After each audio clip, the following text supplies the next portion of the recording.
Hello, everybody who's tuned in to the YouTube channel of the Archive of Performances of Greek and Roman Drama this fine May day.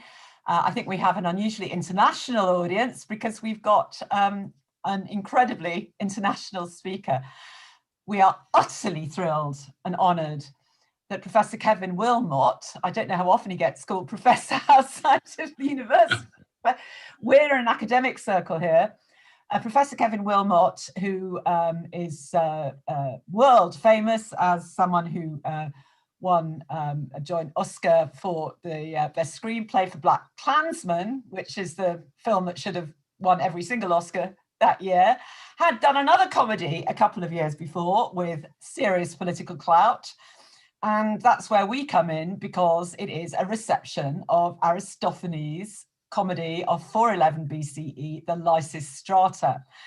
This was so exciting for all of us in classics because although there have been movies made of Greek comedies before, never by such big names as we're getting this. So we have got Aristophanes in the movies in a serious way, mainstream North American cinema.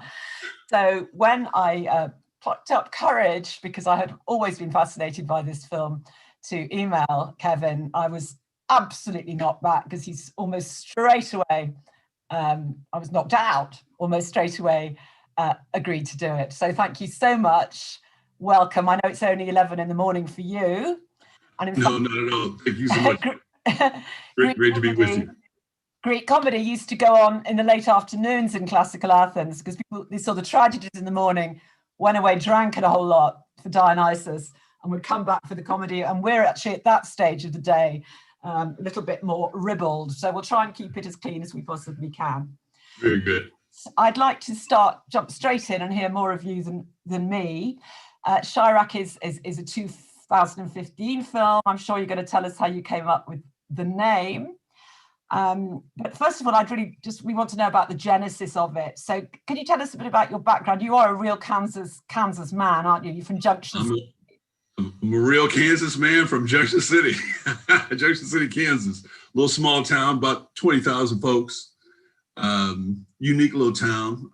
Went to a little small Catholic school called Marymount College of Kansas in Salina, Kansas. It was 20 miles, actually about 40 miles from Junction City. That's where I was introduced to drama, really. Kind of always was, never really did plays, in high school, never really, was always, I read plays, but I never participated really. But I wrote plays and was always interested in it. And so it was my first opportunity to really be involved in theater, right. College there. And my first year there. This is as an undergraduate. Just an undergraduate, yes, undergraduate school. Studying drama, not film studies. Yes, it's just theater, Yeah. And my first year there, I was in the play Lysistrata. The first year. My first year there, yes, indeed. And in fact, that play kind of saved me from, because I was struggling kind of finding my place in college, and I enjoyed that play. I was the leader of the old men's chorus. Oh, wow. 13 years old. Yes. And I was, at the time, I was obsessed with Richard Pryor. All right. And so I played him kind of like Richard Pryor's old wino type dude. Oh my. So was it, can you remember what translation it was, or was it your translation? It was it was pretty much the one I used in adapting it to Chi-Raq as well. And you've done it yourself from? Yes. You never studied Greek, presumably, or did you get some Latin at Catholic school? Or? No, I'd never studied Greek. Didn't get any Latin. But the thing that struck me by being in the play was how much the language sounded like hip hop, and hip hop was just kind of starting. It struck you even then. Yeah, and it struck me then, and this is what, like 1980. That is hip hop. This would have been about 1980. Yeah. Goodness me. Yeah, and it was the language of the play. It had that southern kind of, that translation. And I think, you know, we talked a little bit about how, you know, that play has been part of the African American kind of theater tradition in a lot of ways, and I think it might be because of that Southern translation. Right. So And was that the Aerosmith? Maybe. I think it might have been. I have to check it out. Yeah, because there was a really big theatre incident in 1937 when the Seattle Negro Repertory Company tried to put on a Lysistrata set in Africa, but with strong sort of anti-apartheid. Oh, wow. And it was censored. It got closed down. But then I assumed that the Rhodessa Jones Lysistrata attracted a lot of attention, did it? Was that around the time you came back to the idea? Yeah, I think that, I mean, it might have been, yeah. You know, I was just kind of entering the world of theater then, and right. But I really took to the Greek plays. You know, did you? Yeah, which other ones when you were an undergraduate did you enjoy? Well, I got to play Oedipus. I got to play Oedipus in the play. You know, my senior year, I got to play Oedipus, and so the language of those plays really stayed with me. You know, and you know they're different than Shakespeare. I mean, I'm not an expert like you, but you know they're different than Shakespeare, but they have that verse and they have that rhythm and all of that, and just the word use and the word choice. It's just such a beautiful thing. So you played the leader of the men's chorus, so you had to go around trying to burn down the office. I love it, and having water fights with the office. Yes. Was this in an attempt at Greek costume, or was that retopicalized and set in a modern setting? It was not a modern setting. It was kind of a little bit of both. You know, we had kind of we had the tunics and that stuff, and it was pretty traditional, you know. And then when they threw the water on us, you know, we were just in like long johns. You know? Remember that? But you know, it was really funny. I mean, I just thought it was just really, really funny. You did. You always enjoyed the humor of it. Yeah, I thought and you know, and the fact that it was so political, the fact that it had so much to say, you know, universally. I mean, you know, this was 1980. It was like 78, probably 79, 80, and it was speaking to things then. You know, well, yeah, I was going to say. I mean, presumably in that context, there's still a huge Vietnam War hangover. Exactly. And I grew up in an army town. We were not military people, but you know, the war stuff was all around me growing up, and so I kind of developed a real anti-war kind of you know sentiment, and of course that the play really spoke to me on that level. So did that production have any kind of hip hop in it, or was it sort of just what sort of music did you have? Did you have a band? You know, we just had, I think they just used some kind of recorded music a little bit. Right. Live. Because that's what makes Chi-Raq so, one of the things that makes it so totally knockout is to, you know, Nick Cannon and just an incredible rapper who plays Demetrius, who's sort of Lysistrata's husband. And Paris is just a goddess as far as I'm concerned. No doubt about it. She's so great, you know. And how did you find her? Well, you know, Spike is really good at casting. I mean, you know, he uses Kim Coleman usually as the casting director he uses, but he's just really good at casting, and people don't realize that so much of directing is really casting. You know, you cast the right person, and that takes care of so much of you know the production in terms of the acting and everything. I mean, you know, you really have to tell actors how to act, or you know, you have to clarify things with them, things like that. But you cast the right person, and she really got it. I mean, you know, she just took it to another level, I thought. Yeah, well, it's. I mean, it must have been. I mean, what I most remember her for just sort of the sort of engraved on my memory until I rewatched it this weekend was, you know, when she tells the ladies to get in formation. Right.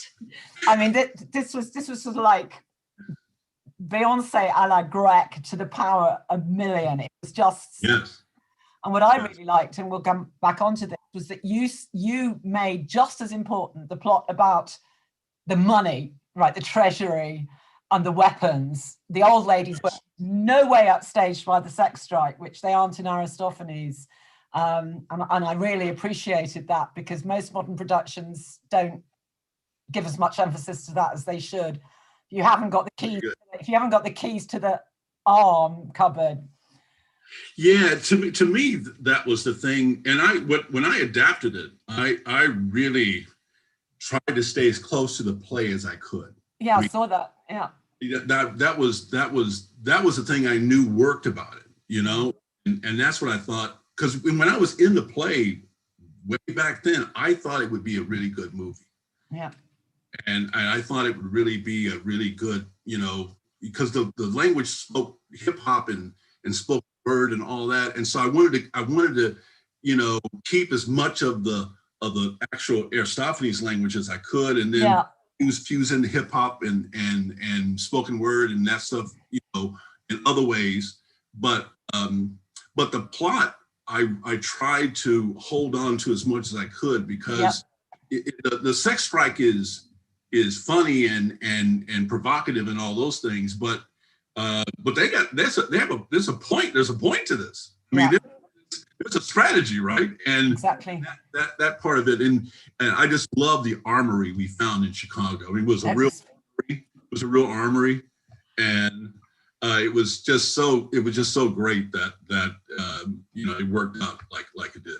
No, we'll come on a little later to the sort of how you found great marriages between ancient Greek conventions, and but I just want to take a little. So you leave college in the early 80s, and did you go straight into film directing or film script writing, or did you do a PhD? What did you do? Well, I actually went back home, and I was an activist for about right. 3 years, and that taught me a lot about, you know, community activism, and I worked with the homeless, and I did civil rights work. And I did peace work. You know, I got arrested at SAC a couple of times, and then I went to grad school at NYU, and that was where I learned how to write screenplay. Right. And so then I you know, really came back to Kansas to make my first film, 9th Street. Made that film. Took me a long time to make that film, but I finally got it made, and made a movie called CSA, Confederate States of America. Yeah, well, 9th Street is fascinating. I thought a lot about that, because it's got this very sympathetic view of sex workers. That's right. And I thought that made the honest way you talk about sex in Chi-Raq. You seem to, you know, I wondered whether there was any input there from that experience with 9th Street. Very much so. You know, Junction City, that movie is about my hometown. Yeah. My parents met on 9th Street. Really? And my mother ran a pool hall on 9th Street. And so she knew a lot of prostitutes. Yeah. You know, in our home, my mother cared for the children of prostitutes in our home. Wow. Yeah. And so I grew up, she taught me to not judge them. And so anytime you heard a slight about them, you were corrected in my home about that. That's really interesting, especially for a Catholic household. No. Well, see, I wasn't raised Catholic.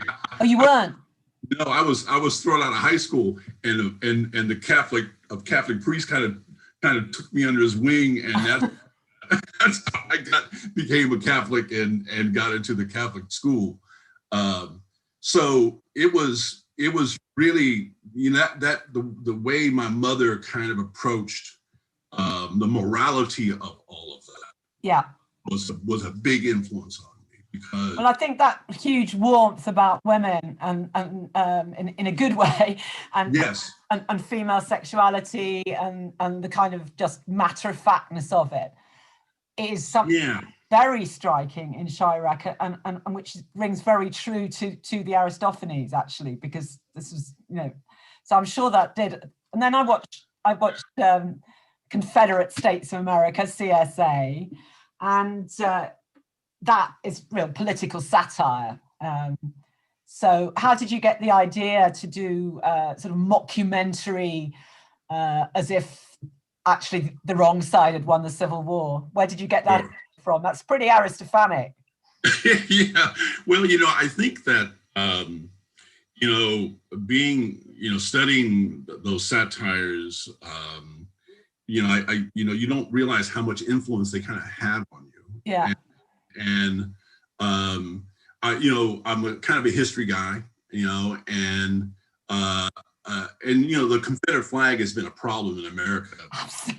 The Civil War, you know, and we just can't get rid of this thing. I mean, you saw the insurrection at the Capitol. We saw a bunch of Confederate flags there, and so and that flag truly means the other America. You know, it's the racist slavery America, and but there's a whole group of people still holding on to it like it doesn't mean that. But they know what it means.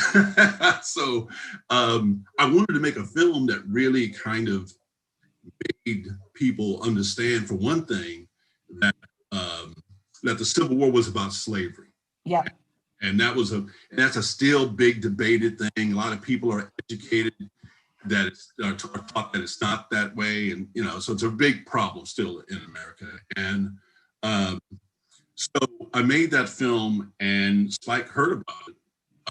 And at that time, we had the same agent, and he wanted to see it. He saw it, he loved it, and so he presented that film. Right.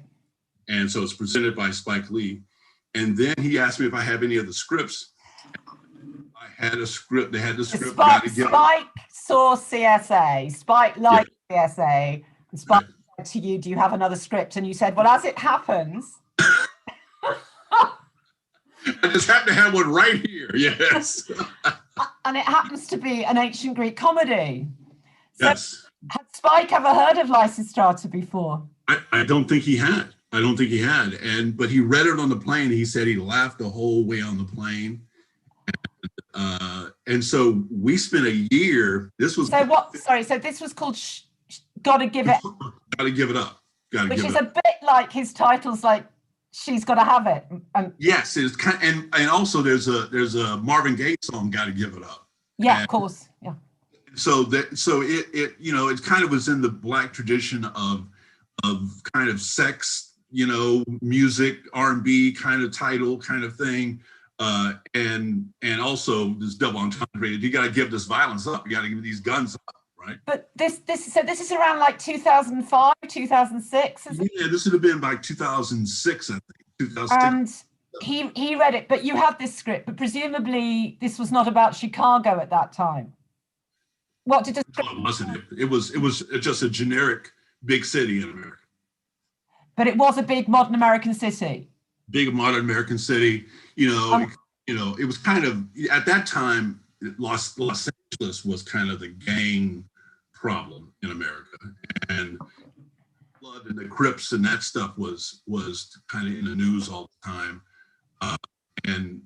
So it was amazing. We spent a year trying to get that movie made. We had 2 readings for DreamWorks. At that time, Jennifer Lopez was going to be Lysistrata. Wow. Yeah, she was going to be Lysistrata, and we met her. We talked to her about it, and she was at these readings. Yeah, she wasn't at the reading, but that's who Spike. We met her, and then that's who Spike was going to use at the time. Goodness me! So you very nearly got a deal way back then, 15 years ago. Yeah, it almost happened, and I think, you know, it just, you know, movies are so weird because a lot of things have changed since that time for film, for my film specifically, and I don't think it's a coincidence that it was the first that Chi-Raq became the first movie for Amazon Studios. No. And so the fact that I think it took an outsider kind of to get it. And so, you know, because I mean, there's so many things that are so different about that movie, typical movie, you know, typical movies, you know, the verse. And when I originally wrote it, everything was in verse. It was all in verse. And when it became Chi-Raq, and it's some of that changed, but originally everything was in verse.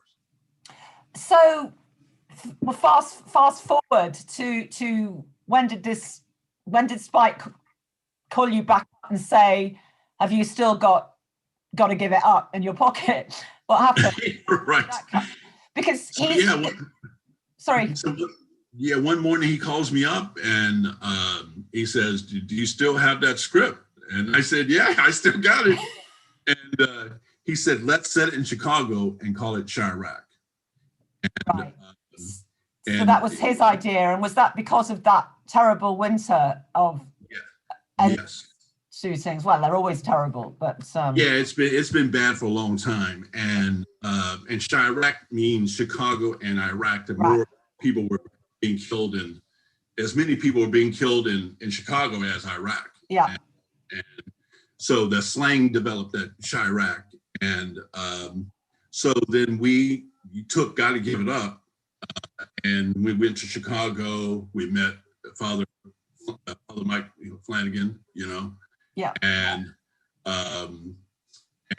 you know, we met gang members, and we, you know, and took, Chicago has its own set of slangs that's just Chicago slang.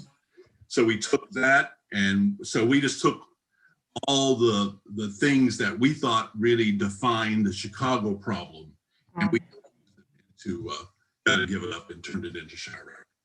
So, what do you know how Spike got that idea? Do you know what sparked him? Had he read about Father Mike? Had he read it? Yeah, you know? I think more than anything, it was that Chicago had become notorious for gun violence, and that it was such a big problem, and the gangs were a big problem. Right.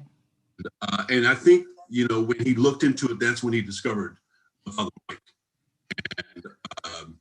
And then when we kind of set up a base camp at St. Sabina Church, that was really our operation. Now, is that Father Mike's church? It's Father Mike's church. You should just explain that Father Mike is a white, incredible. I mean, yeah, he's a Jesuit, you know, I believe he's a Jesuit priest, and just a super great man, as far as I'm concerned.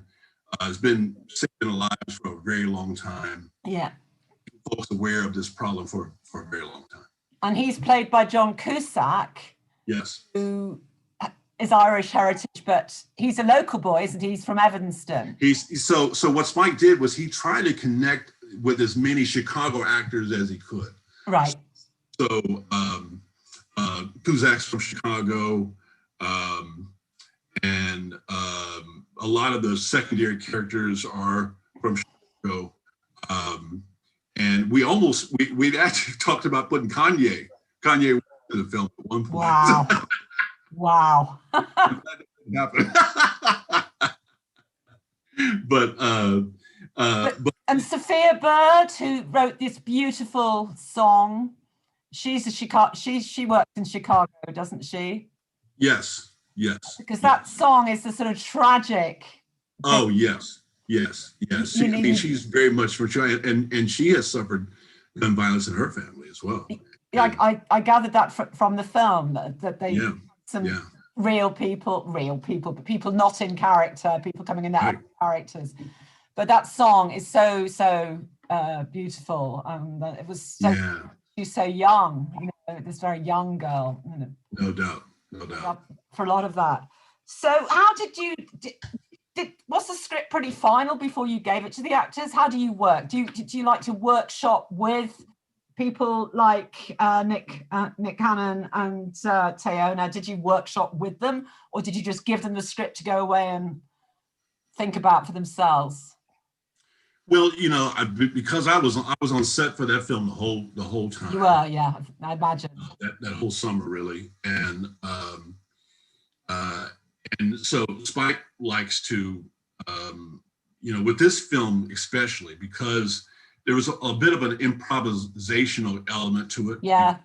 It is spoken word, and it's, you know, it's verse and all of those things that, you know, we were changing things on the set, you know, and I was writing often, and then we responded to stuff that was happening in the news. I mean, there had just been the shooting at the church in South Carolina, where the church in South Carolina, where the guy came in, a kid came in and shot everybody, and so we wrote that into the script. And so, you know, Spike's really big on that,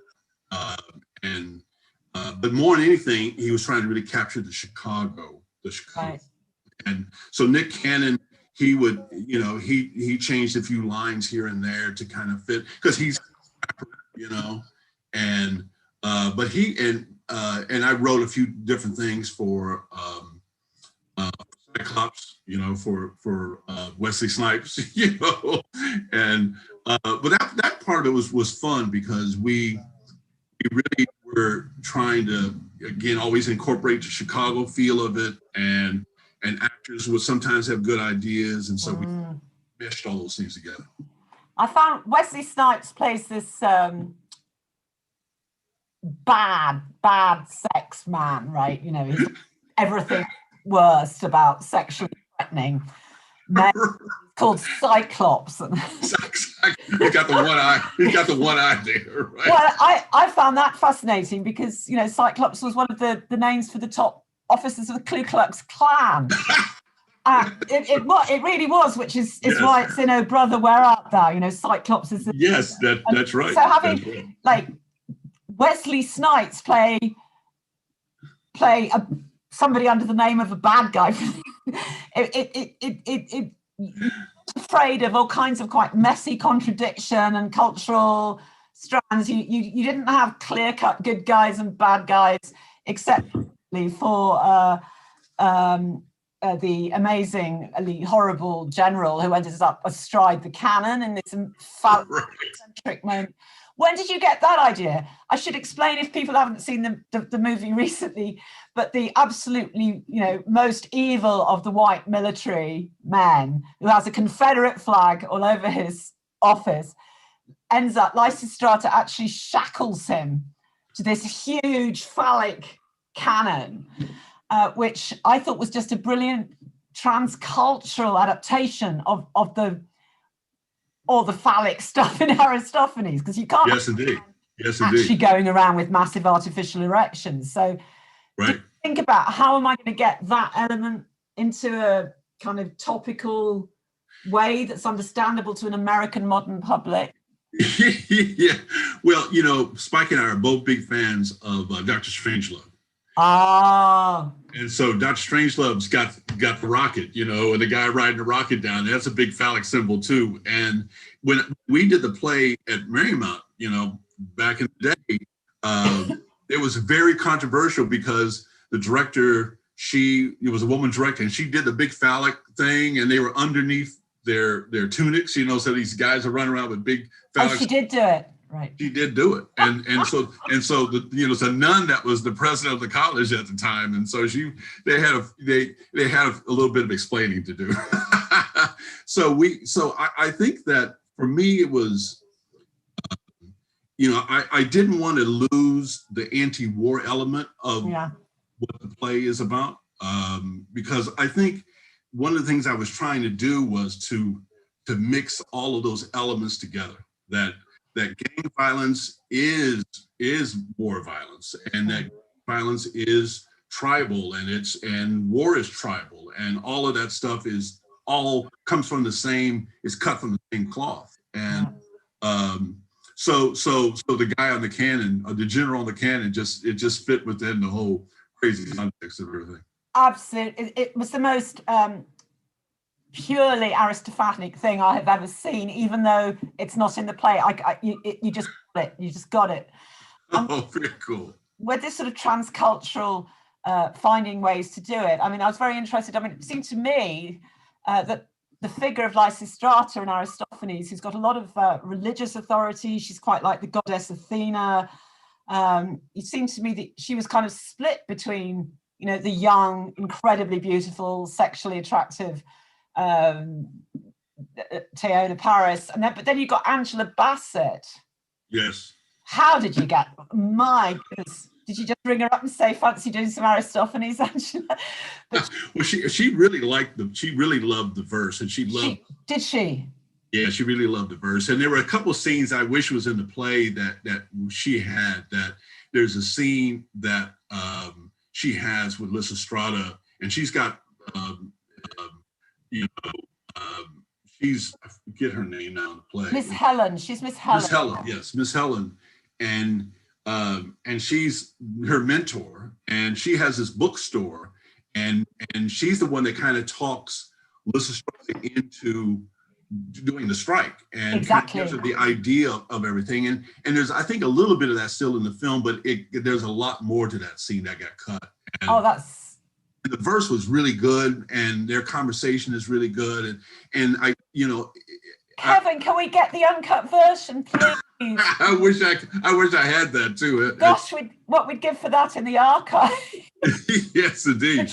I'll have to send you that. She comes over as this figure with great sort of spiritual authority, though. I mean, and she uses her own, as an actress, she has that authority in American culture, doesn't she?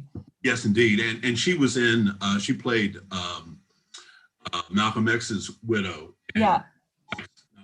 And so, you know, they had a long-standing relationship. And right. So he called in a lot of favors, you know, but everybody, I think, really loved what the movie was about and what we were trying to do. And so I think that was a big part of it. But yeah, I mean, she just shows up on the screen, and you just know she's a charge. It just glows, you know. Yes. So does Samuel L. Jackson. Yes, indeed.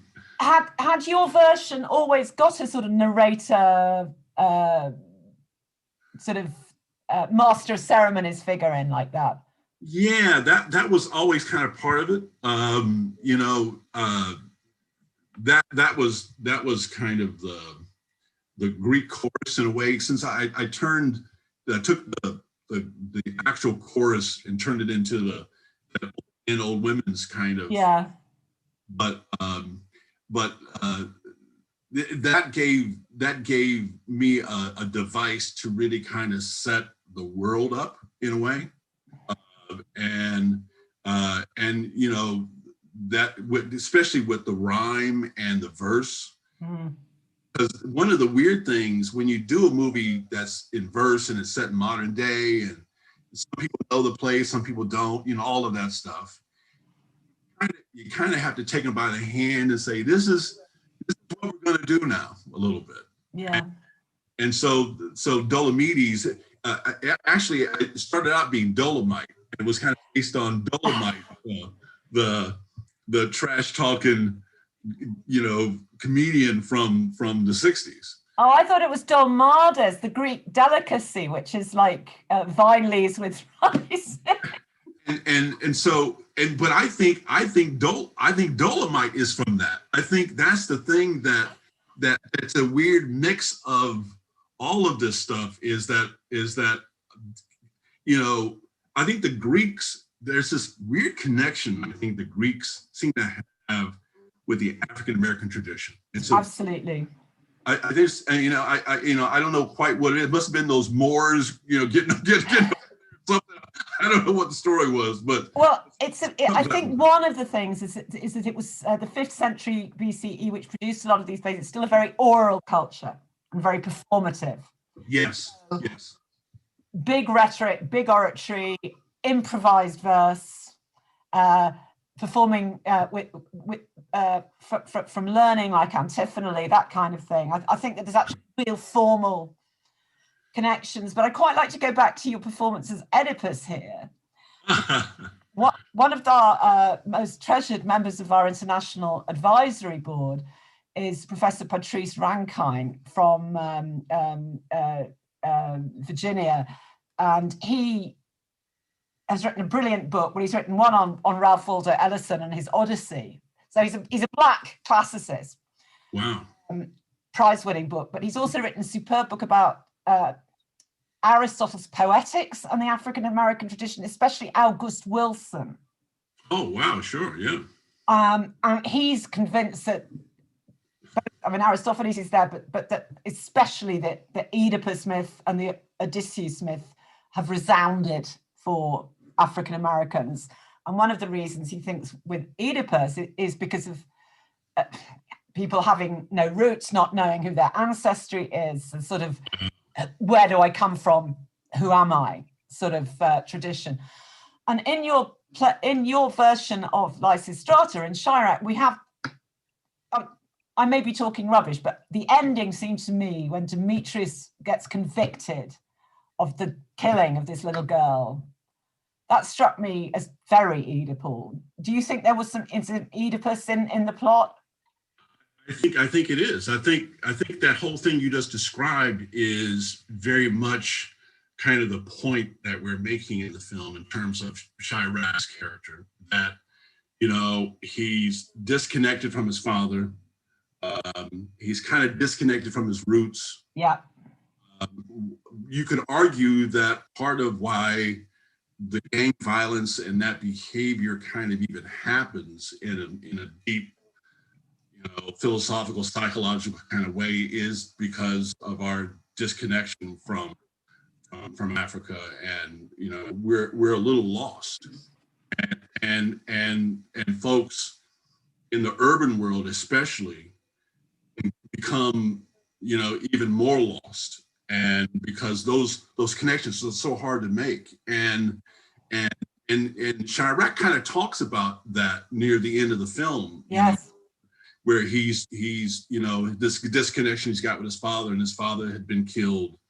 And one of the stories you hear all the time, I've heard the story in my family, is people going to date someone, and then they find out they're related to them.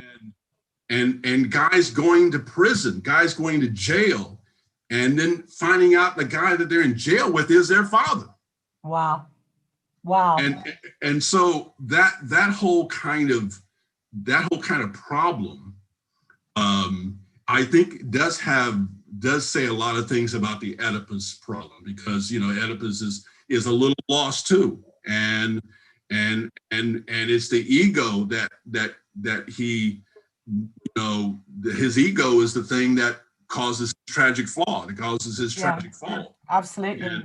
And that's what happens in gang life. That's what happens in street life. That's what happens in gun violence so often, is the ego gets in the way of the emotional needs, and ensues violence.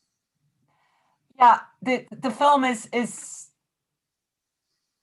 I mean, it took risks, I think. Did you feel it was taking risks? I think it takes risks with the very issue that, although of course there are all these terrible economic reasons and historical reasons, but the guys pulling those triggers are in fact black men pulling triggers on black men, and you didn't get away from that. No. Did you find that?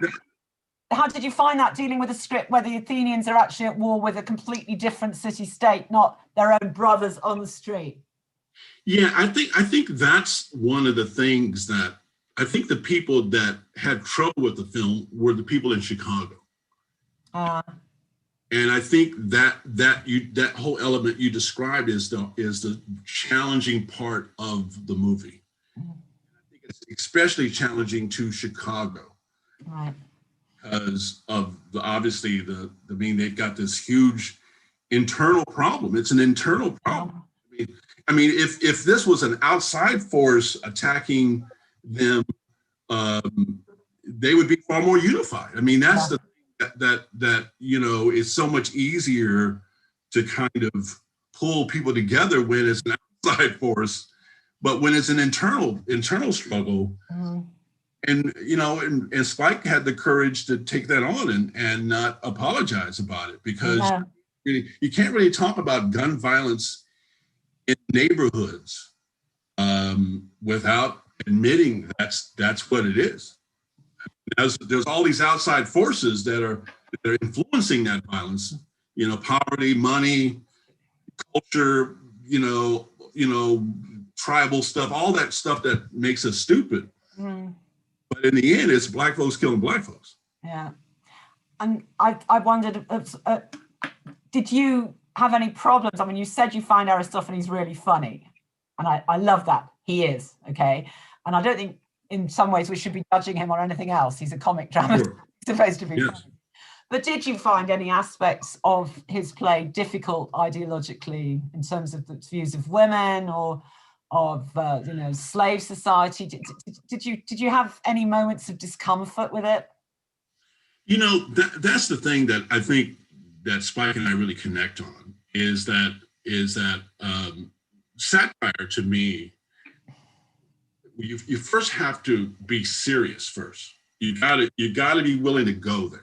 And whatever it's about, if it's about war, if it's about gun violence, if it's about sex, whatever, you got to be willing to go there. And then you go there, and then you kind of go there to the point where it's uncomfortable. Mm-hmm. Then you connect the truth to that, and truth shows the absurdity of it, and that's where the humor is. Mm.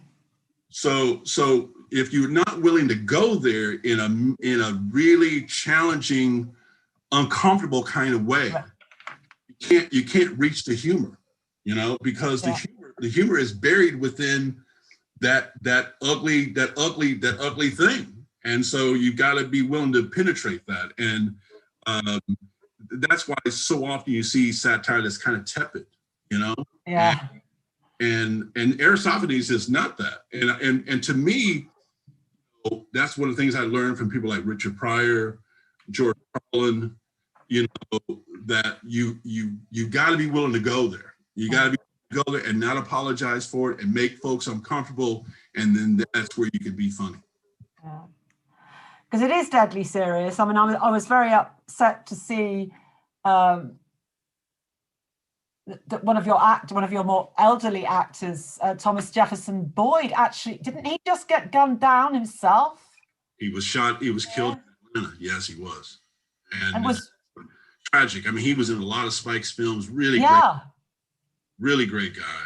Does anybody know what happened? I've not heard the details about it. That's the worst thing about gun violence in America. And when I watch BBC shows and stuff, it just shows you how crazy we are here. Because the fact that the police don't carry guns there, they when in these shows something dramatic happens and they got to call in somebody with a gun, and that's just we can't even understand that concept in America. It would be utopia. I mean, just to show you how crazy it is here. In Kansas, where I live, they just passed a law just last week to lower the age of keeping a concealed weapon to 18 years old. 18-year-olds now can have a secret gun, a hidden gun on them, and that's okay. I mean, it's just insane. It's just nuts. And so, I mean, you can't have a society that embraces guns like we do and not have these horrible things happen. Clearly. But it just seems as though America is split down the middle, as you said. Oh, it is. The USA and the CSA. That's right. That's how I look at it. Is the USA and the CSA. So you must have had a wonderful summer. So you filmed it in Chicago, working with all these other very committed and very talented people. What was the funniest thing that actually happened in that whole summer? I think the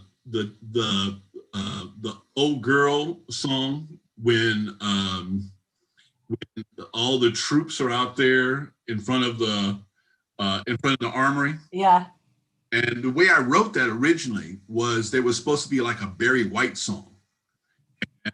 And I always kind of envisioned it like it was like a war situation, and the soldiers are out there, and that's the way it kind of was in the film. The soldiers out there, and they're feeling lonely, and they're missing their girlfriends and wives and whatnot, and the Barry White song just drive them crazy. And, and people are, so that whole part of the film, I enjoy a great deal. And the old girl song, which is by the Chi-Raq, which is a very famous Chicago R&B group. Oh, is it? So yeah, so that all really those are the references your English audience aren't going to get so much. Yes. And but overall, I think that, and then you saw the Lysistrata and her troops inside the armory, and they're love sick, and they're trying to sneak out and all that stuff, and stuff's within the play too. It certainly is the canonical scene. Yeah, I thought that scene and the other one involving the sort of randier young wives, which is the very famous oath scene when she oh yes, and the oath, that is the funniest thing, the way you guys, because you got these four actresses really got their individual personalities, which are in there in Aristophanes, that they're different. Yes. Clearly, those women just really had a ball making that scene. I mean, that I think is probably the best scene in the film. Yeah, because, and and I think I like it a lot because it's so, it's clearly adapted from it's so true to Aristophanes. Yeah. Yeah, and my goal was always to hold on to as much of it that I could make work. That was always the approach, was that if the language sounded like today, I held on to it. Or if I could spin it in a way to make it sound like today and hold on to that language. And I think what Spike liked about it too. I mean, because surely. They say things kind of weird, but all that said good Aristophanes stuff. But Aristophanes was weird. I mean, he sets something in very everyday reality, makes everybody talk in verse, and then mixes in a whole variety of the kind of popular songs, which everybody knew on the streets. And you've just found a formula that just matches that so very well. And it's a political satire. So I just a masterpiece of Aristophanic reception. So are you planning any more for us? I tell you, talking to you, it's been great because it makes me think about, I've always thought that Oedipus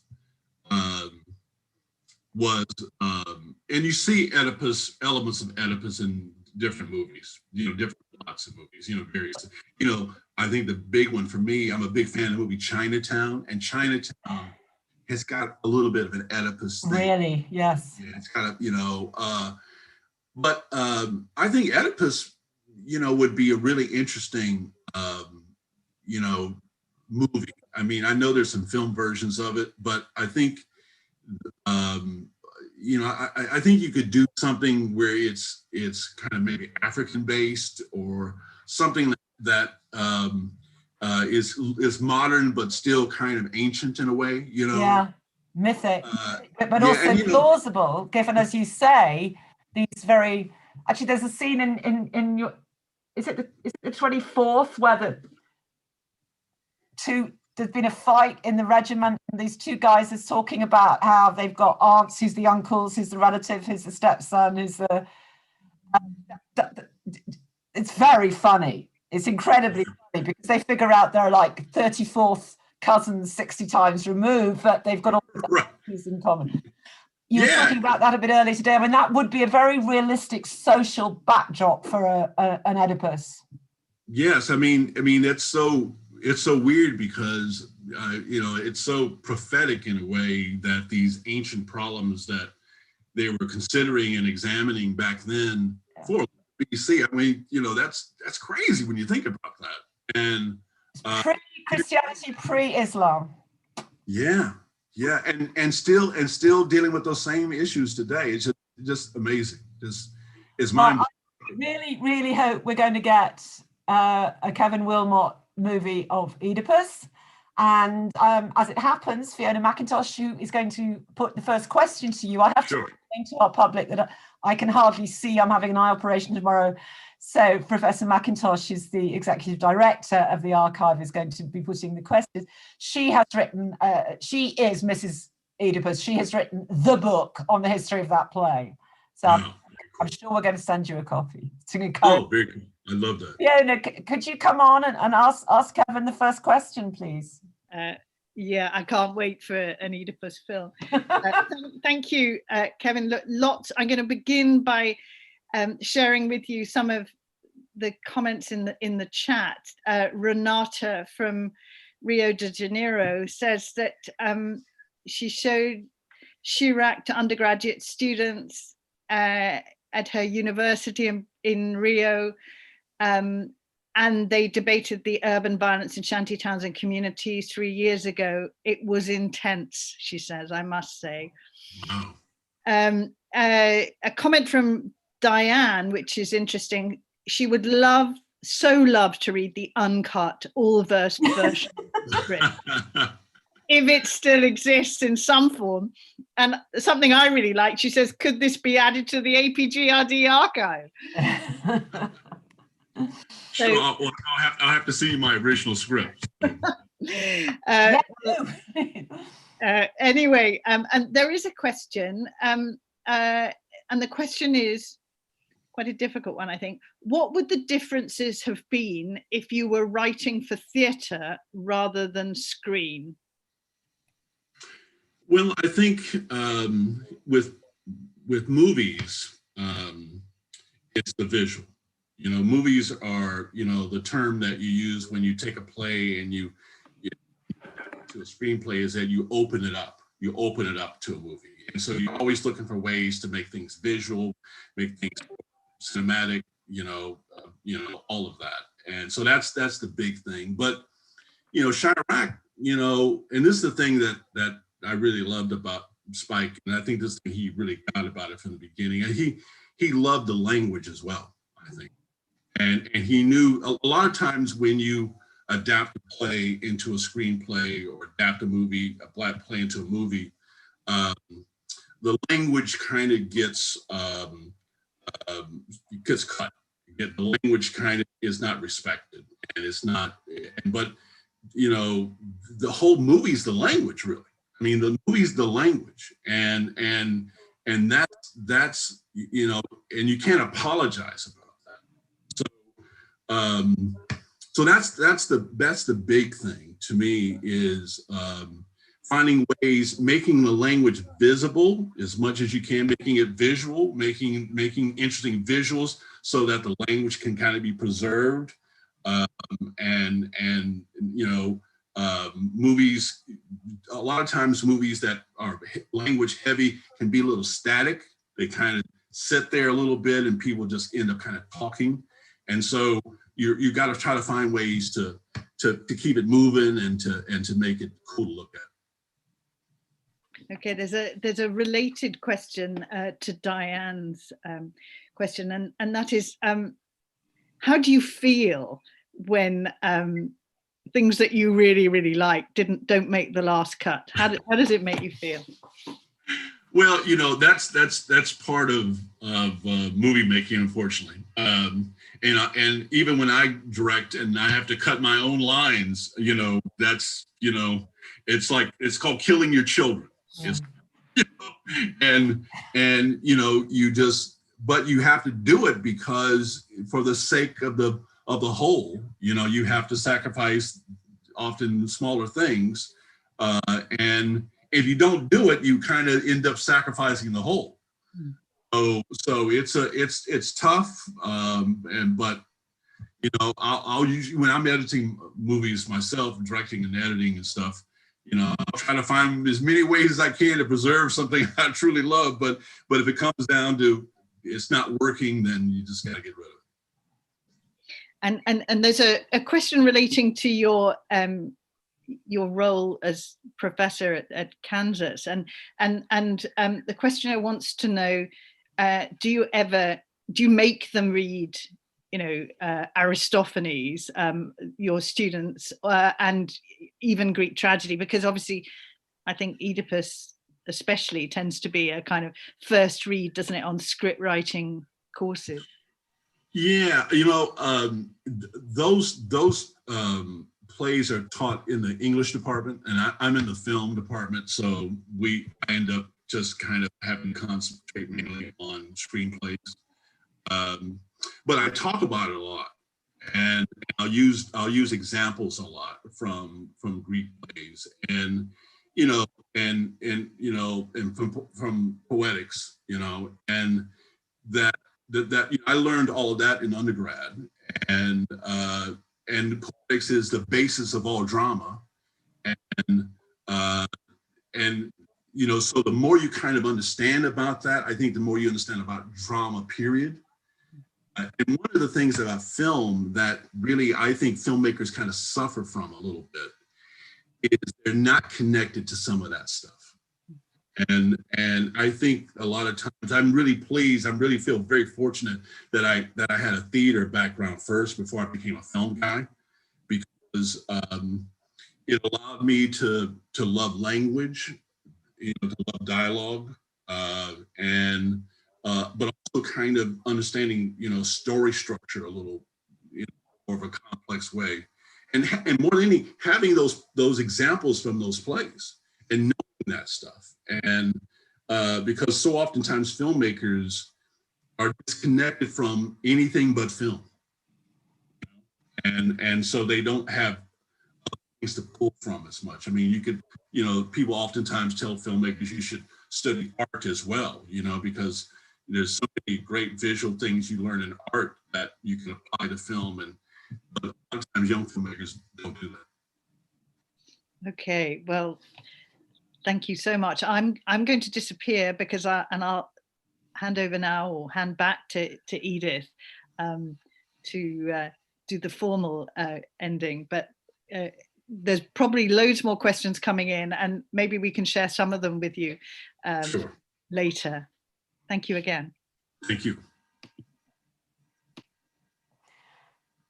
Well, that was bracing. Thank you so much. I feel as though we've done some tragedy, done some comedy, done some politics, which is exactly appropriate. Thank you so very much for being with us and giving up your time. I'm very pleased that this will be available on our YouTube channel, because I did not manage to find very much written about this particular film and its relationship to the Greek text. So I think this interview, what you said here, and especially the fact that you led the chorus of old men way back in 1980 at your drama college, is a real scholarly breakthrough. So I'm going to put my hands together, and I'm sure everybody else is virtually as well. Thank you so much. Thank you, Edith.